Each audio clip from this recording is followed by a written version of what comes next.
हम भी गीत गाएंगे और ओपनिंग सेरेमनी मनाएंगे। क्या बात। बोले हम भी गीत गाएंगे नेताजी और गीत, बोले हम भी गीत गाएंगे ओपनिंग सेरेमनी मनाएंगे। हमने सोचा ये नेता क्या खाक गीत गाएगा और गाएगा तो इस फंक्शन का ओपनिंग क्लोजिंग में बदल जाएगा।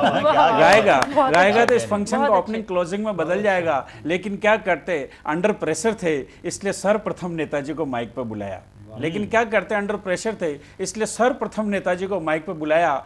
नेताजी सूखे पत्ते की तरह खरखराते हुए माइक पर आए और आते ही कविता की पंक्ति का पहला आलाप इतने ऊंचे स्वर से फेंका, तभी पड़ोस की गली से गधा रेखा, तभी पड़ोस की गली से गधा रेखा। सबके खड़े हो गए कान, सब हुए बड़े परेशान। कोई निर्णय नहीं ले पा रहे थे नेता को सुने या गधे को, क्योंकि दोनों एक ही स्वर में गा रहे थे।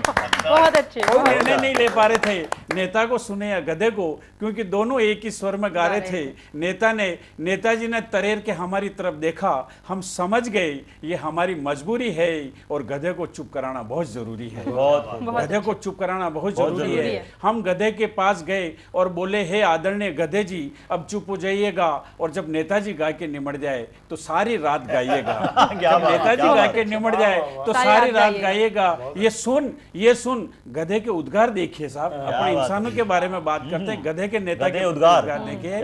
ये सुन गधे ने हमें दुलत्ती से मारा, यूं डांटा फटकारा, बोले तू देश का दुश्मन है, गद्दार है, तुझे मुझे डांटने का क्या अधिकार है। तू देश का दुश्मन है, गद्दार है, तुझे मुझे डांटने का क्या अधिकार है। अरे तुझे पता नहीं ललवे, मैं सांप्रदायिक सद्भाव निभा रहा हूं और इसीलिए भाई के साथ स्वर से स्वर मिला के इसीलिए भाई के साथ स्वर से स्वर मिला के गा रहा हूं कि सारे जहां से अच्छा हिंदुस्तान हमारा, हम बुलबुले हैं इसके, पता नहीं क्या क्या हमारा, पता नहीं क्या क्या हमारा, पता नहीं क्या क्या। बहुत बहुत धन्यवाद ओम तिवारी साहब, भीलवाड़ा राजस्थान से। और कितनी अच्छी कविता सुनाई, गधे ने भी सांप्रदायिक सद्भाव निभाया और कितना बढ़िया गाना सुनाया, है ना सपना। और हाँ बिल्कुल, और ऐसे सपने भी कभी कभी सोचे जाते हैं कि गधे भी गाएं, और सपना से मैं चाहूंगा कि वो अगले कवि को बुलाएं। हमारे अगले कवि हैं दीपक गुप्ता जी, जो किसी परिचय के मोहताज नहीं है, दिल्ली से हमारे बीच पधारे हैं। तो सुनते हैं दीपक जी को। दीपक जी आपका बहुत बहुत स्वागत। दीपक जी को हम सुनेंगे, लेकिन उससे पहले दीपक जी के बारे में बता दूं, दीपक जी भी राष्ट्रीय अंतर्राष्ट्रीय स्तर पर कविताएं सुनाते रहे हैं और कई पुरस्कार उन्हें मिले हैं और उनकी कई किताबें छपी हैं। तो जोरदार ताली से स्वागत करें दीपक गुप्ता। स्वागत है आप सभी का। कई तरह के रंग देखने को मिले कवि मित्रों के माध्यम से। मैं मूलतः हास्य व्यंग की कविताएं कहता हूं, लेकिन परिवेश बहुत कुछ लिखने को मजबूर करता है। आइए वर्तमान स्थितियों से शुरू करता हूं, कुछ रंग आपके बीच में देने की कोशिश करता हूं। 4 पंक्तियां वर्तमान हालात पर आप सभी को निवेदित। बहुत स्वागत। कुछ कहते हैं बात वो सच्ची करता है, कुछ कहते हैं बात वो सच्ची करता है, कुछ कहते हैं माथा पच्ची करता है। एक हादसा ऐसा उसके साथ हुआ, सपने में भी बच्ची बच्ची। बहुत अच्छा। आइए, हमारे देश में रिश्तों का क्या महत्व है, एक हास्य का कवि उस महत्व को एक कविता के माध्यम से कैसे आप तक पहुंचाता है कि एक आदमी ने करके शादी रजिस्टर्ड करा दी। एक आदमी ने करके शादी रजिस्टर्ड करा दी, रजिस्ट्रार ने भी उस पर मोहर लगा दी, बदले में उसे एक सर्टिफिकेट मिला, देखते ही खिला, फिर अनायास हो गया उदास। रजिस्ट्रार से बोला, साहब ये सर्टिफिकेट तो जाली है। रजिस्ट्रार से बोला, साहब ये सर्टिफिकेट तो जाली है, क्योंकि इसमें शादी की एक्सपायरी डेट का कॉलम खाली, क्योंकि इसमें शादी की एक्सपायरी डेट का कॉलम खाली है। तो रजिस्ट्रार ने उसे बताया, बड़े प्यार से समझाया, ऐसा नहीं कि हमारे देश में शादियां ही होती हैं या तलाक के मुकदमे दायर नहीं होते हैं, पर यह हिंदुस्तान है मेरे दोस्त, यहाँ पर आदमी एक्सपायर होने के बाद भी रिश्ते एक्सपायर नहीं होते। अच्छी बात। पिछले दिनों आपने देखा कहीं दीवार पर साईं बाबा का चित्र उभर कर आ जाता है, कहीं पर समुद्र का पानी मीठा हो जाता है, और भी जाने क्या क्या इस तरह की घटनाएं हमें देखने को सुनने को मिलती हैं। बावजूद उसके हमारी मानसिकता कहां तक पहुंची है, एक व्यंग निवेदित करता हूं कि मंदिर में सुबह सुबह एक आदमी गजब ढा गया, शिवलिंग पर बिस्लरी की बोतल से मिनरल जल चढ़ा गया। मंदिर में सुबह सुबह एक आदमी गजब ढा गया, शिवलिंग पर बिस्लरी की बोतल से मिनरल जल चढ़ा गया। इस बात ने पुजारी का ध्यान आकर्षित किया। उसने भक्त से प्रश्न किया, तुमने ये मिनरल जल ही क्यों अर्पित किया? तो करते हुए पुजारी की शंका का निदान बोला, श्रीमान मान लीजिए भगवान हो जाए प्रसन्न, दे दे दर्शन, बोले मांग वरदान, तो मैं तो मांग ही लूंगा वरदान में अपनी मनचाही वस्तु, हो सकता उनके कंठ से ही ना निकले तथास्तु। हो सकता उनके कंठ से ही ना निकले तथास्तु, क्योंकि अपने देश में जब देवता दूध पी सकते हैं तो संभव है प्रदूषित जल से उनके गले में टाउनसिल भी हो सकते हैं। क्या बात है, क्या बात। और चलते चलते मैं बहुत अच्छा एक गजल आपके बीच में निवेदित करता हूँ। वर्तमान परिवेश से मतलब शुरू करता हूँ, आप सबका ध्यान चाहता हूँ। ऐसे हालात आने लगे हैं, ऐसे हालात आने लगे हैं, चुटकुले भी रुलाने लगे हैं। चुटकुले भी ऐसे हालात आने लगे हैं, चुटकुले भी रुलाने लगे हैं।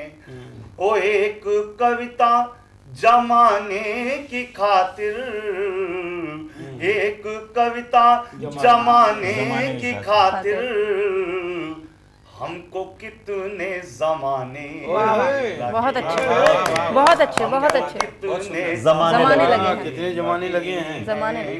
वो होश की बात करने लगा हूँ, होश की बात करने लगा हूँ, आप जब से पिलाने लगे हैं। होश की बात, होश की बात करने लगा हूँ, आप जब से पिलाने। क्या बात है दीपक भाई, वाह वाह बहुत। वो तुमको पाकर लगा जिंदगी में, तुमको पाकर लगा जिंदगी में, हाथ मेरे खजाने। क्या कहने हाथ मेरे खजाने लगे, मेरे खजाने लगे हैं। और बतौरे खास अंतिम शेर प्रस्तुत है, हाथ मेरे खजाने लगे हैं।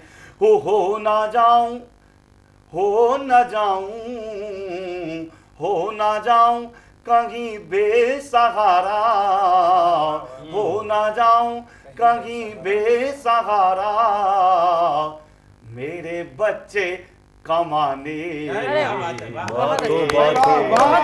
हो ना जाऊं कहीं बेसहारा, हो न जाऊं, हो ना जाऊं कहीं बेसहारा, मेरे बच्चे कमाने लगे हैं। ऐसे हालात आने लगे। बहुत अच्छा, बहुत बहुत धन्यवाद। बहुत अच्छी कविताएं सुनाई, हास्य व्यंग्य टुकड़े बहुत अच्छे सुनाए, बहुत अच्छी गजल भी सुनाई जो काबिल तारीफ। और अब समय हो गया आपसे विदा लेने का, लेकिन एक बात मैं चलते चलते ज़रूर कहना चाहूँगा कि दीपक गुप्ता ने जो कविता सुनाई थी कि भगवान भोलेनाथ पर अगर बिस्लरी का जल भक्त नहीं चढ़ाएगा तो शायद उनके गले से, उनके मुख से तथास्तु ना निकले, लेकिन यहाँ पर अगर आप सतमौला की गोलियाँ चूसते रहेंगे तो न केवल आपका गला तथास्तु बोलने के लिए दुरुस्त रहेगा, बल्कि आपके पेट से भी निकलेगा तथास्तु। तो आप लेते रहे सतमौला का आनंद। अपना समय हो गया है विदा लेने का, तो अब सतमौला कवियों की चौपाल को यहीं विराम देते हैं। और मैं धन्यवाद करती हूँ अपने सभी कवियों का जिन्होंने हमें इतनी अच्छी कविताएं सुनाई। तो आप सभी का सतमौला कवियों की चौपाल में धन्यवाद।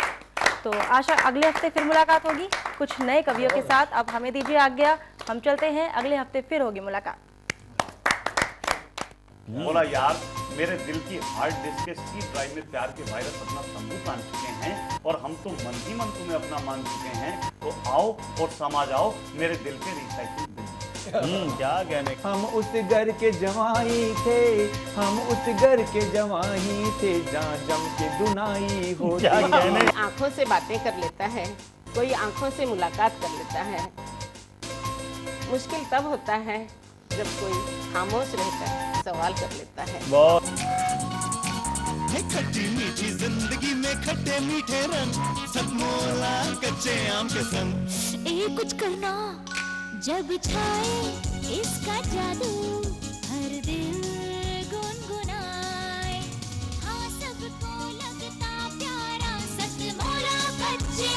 सचमोला कच्चा आम, सबको लगे प्यारा कच्चे आम का चटकारा।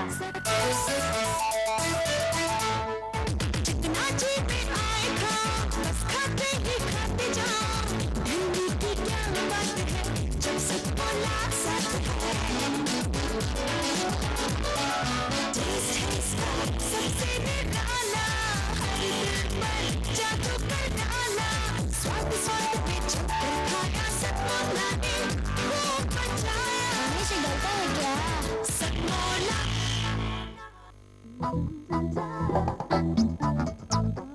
आम खाएगा आम, और यहाँ पर सतमोला मैंगो है ना।